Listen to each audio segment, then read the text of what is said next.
Ձեզ ես Մանուկ եմ Մարինեմ, այսօր ես ձեզ կպատմեմ Բաբելոնի երկու աշխարհի հրաշալիքների մասին։ Դրանցից առաջինը Բաբելոնի աշտարակն է։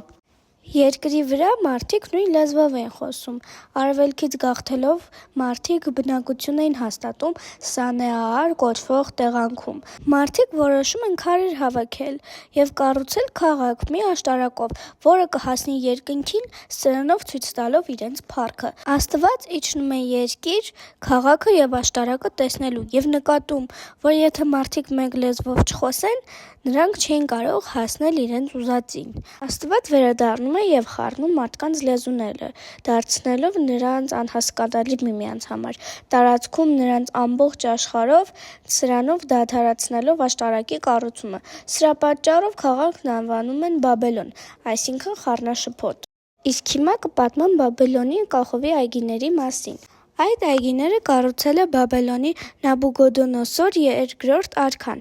իր սիրելի կնոջ Ամիթիս թագուհու համար։ Նա կարոտում էր հայրենի բնությունը։ Արքան, ցանկանալով թեթևացնել թագուհու կորուստը, նվիրեց նրան այս տխնածին այգիները, որը հիշեցնում էր Մարաստանի լեռներին իրենց հարուստ բուսականությամբ։ Նախկինում Բաբելոնը շրջապատված էր աղյուսներով, հաճախ զարդարված կապույտ սալիկներով և ոսկե նախշերով։ Քաղաք մտնել կարող էիք 8 բարձր դարպասներից։ Քաղաքի գլխավոր դարպասը Իշտարն էր, որի վրա պատկերված էին մոտ 600 նկարներ, ցլեր և առասպելական կենդանիներ, բայց քաղաքին շքեղ տեսք էին տալիս տեխնատին այգիները՝ զարդարված մի շարք էկզոտիկ ծառերով ու անուշահոտ ծաղիկներով։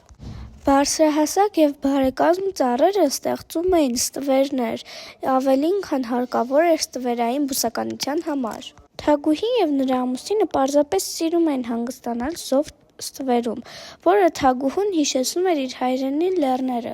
Բայց ցավոք, ժամանակակից գիտնականները չունեն ապացույցներ, որ կախովի այգիները իսկապես գոյություն են ունեցել։ Ասում են, որ այս գեղեցիկ այգիները ավերվել են ջրհեղեղից։ Սակայն հստակ անցկացրած պեղումները ոչ մի որոշակի արդյունքի չեն հանգեցրել։ Բայց հույսը դեռ չի մեռել, քանի որ հայտնաբերվել են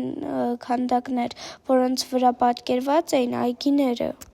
Եվ այսպիսով, վերջ, մենք իմացանք Բաբելոնի աշտարակի և կախովի այգիների մասին։ Stay tuned!